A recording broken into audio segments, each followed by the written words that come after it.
Então, gente, hoje eu tô aqui para falar um pouquinho com vocês sobre pontuação, que é a nossa matéria nova. Como o livro de vocês é muito completo, eu resolvi fazer a gravação do vídeo dessa maneira, já que meu quadro é muito pequenininho e ia ficar muito complicado apagar várias vezes para escrever todo esse conteúdo que é um pouquinho extenso, mas eu espero que fique claro, tá? Então, hoje a gente vai falar somente do emprego das vírgulas, então eu vou acompanhar aqui a sequência do livro. Emprega-se a vírgula no interior da oração, quer dizer, a gente está falando de uma oração, né? De uma frase com um só verbo. Em quais casos? Vamos lá. Para separar numa enumeração os termos com a mesma função sintática. O rapaz levava no carro malas, caixas, sacolas, cobertores, são todos objetos diretos do verbo levava.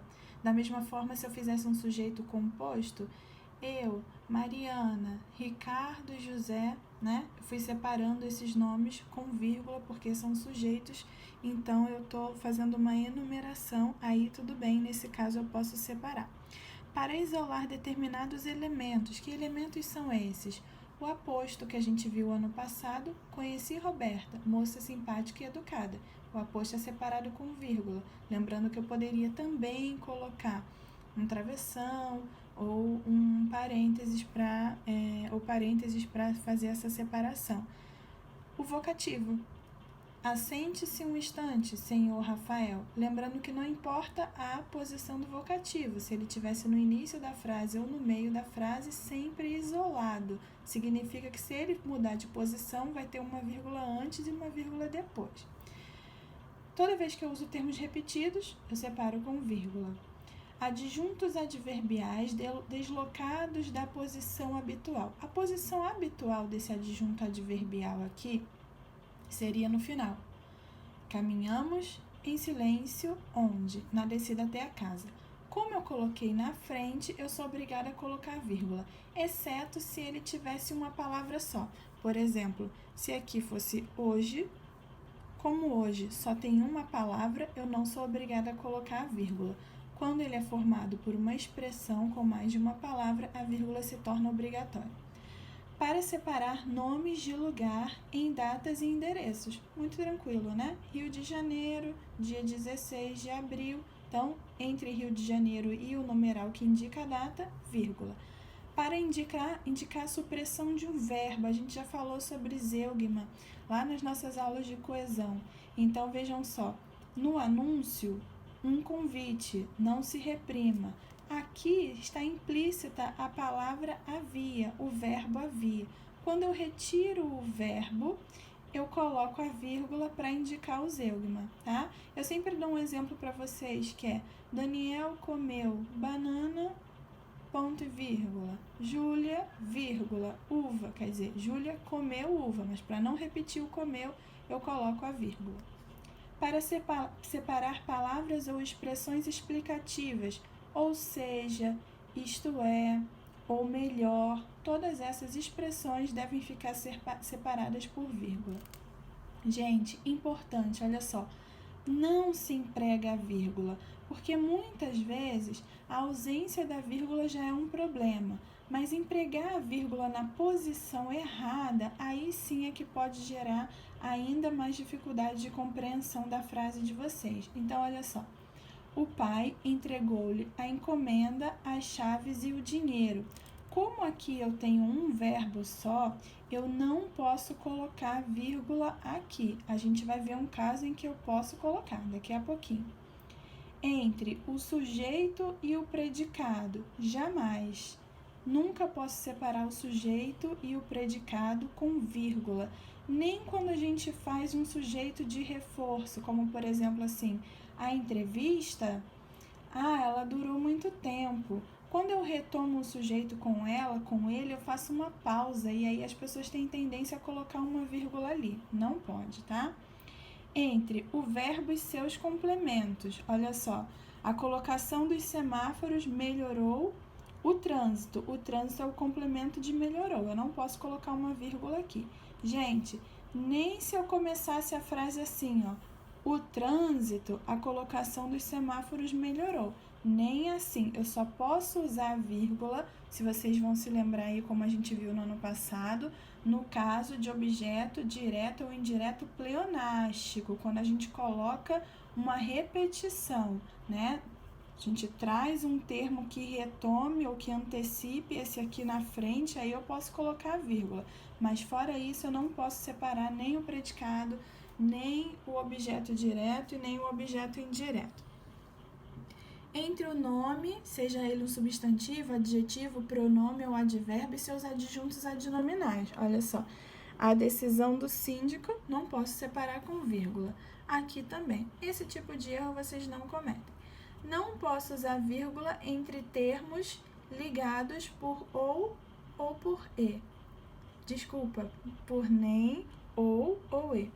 A filha nem a mãe retrucaram a guarda. Aqui eu confesso que a gente tem uma vontade de colocar uma vírgula aqui, mas não pode. Tem que prestar atenção no uso dessas conjunções. Agora nós vamos falar do uso da vírgula entre orações, quer dizer, entre a coordenação e a subordinação, ou até mesmo orações que não tenham esse tipo de ligação. Olha só. Entre as orações, emprega-se a vírgula para separar orações coordenadas assindéticas das orações coordenadas sindéticas, desde que não sejam ligadas pela conjunção e. O cliente pagou a conta, levantou-se, dirigiu-se ao estacionamento. Cada uma dessas orações que é coordenada, ela não depende da outra para fazer sentido. Então, eu posso, aliás, devo separá-las com vírgula. Se eu estiver ligando uma assindética e uma coordenada sindética, seja ela explicativa, como a gente viu, a explicativa que é ligada pelo porquê a vírgula é obrigatória. Se eu estiver ligando uma conclusiva com portanto ou com qualquer outra conjunção, é sempre obrigatória, tá? Porém, vamos lá, a gente tem uma observação aqui com a conjunção e. Eu disse para vocês que eu não posso usar, né? Agora, vamos lá. Existe uma exceção. Minha irmã desfez suas malas. Meu irmão arrumou as dele. Reparem que eu tenho duas orações, uma com o verbo desfez, outra com o verbo arrumou. Na primeira oração eu tenho um sujeito, meu irmão. Na segunda oração eu tenho outro sujeito, minha irmã, e meu irmão. Se os sujeitos das duas orações forem diferentes, eu posso colocar a vírgula.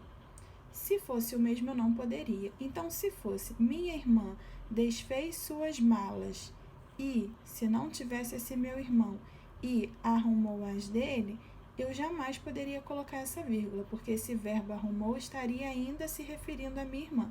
Como aqui arrumou se refere a meu irmão e desfez se refere a minha irmã, são sujeitos diferentes, a vírgula ela é obrigatória, tá? Não é opcional.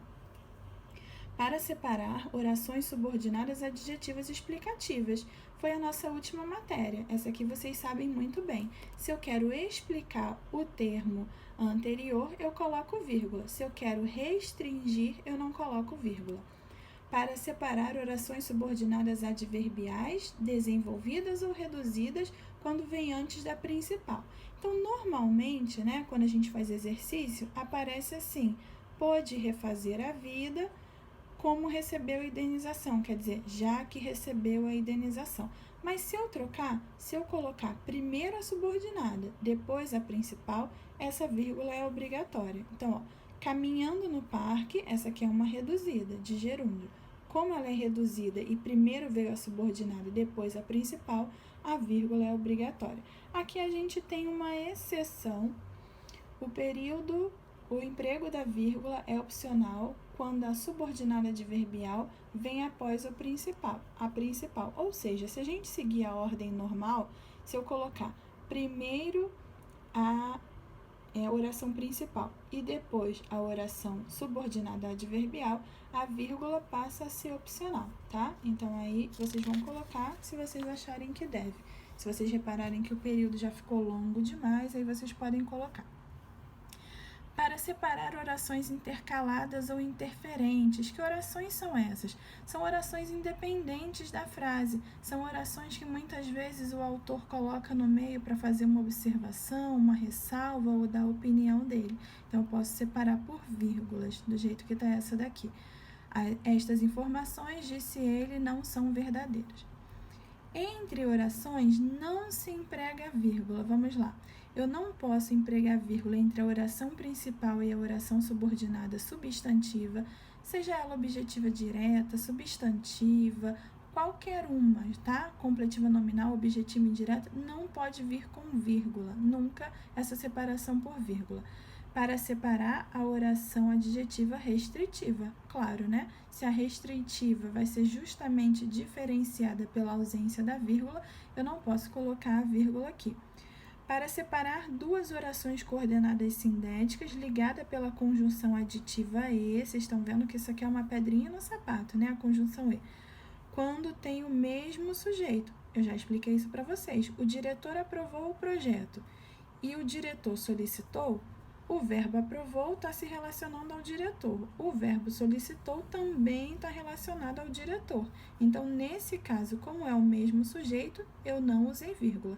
Se eu colocasse o diretor aprovou o projeto e a coordenadora solicitou sua realização imediata, como eu coloquei outro sujeito, aí nesse caso eu poderia colocar a vírgula. Gente, vamos fazer os exercícios juntos na aula de segunda-feira e aí a gente tira as demais dúvidas, tá? Vírgula é um assunto complicado porque a gente precisa saber o que é sujeito, o que é predicado, o que é objeto direto.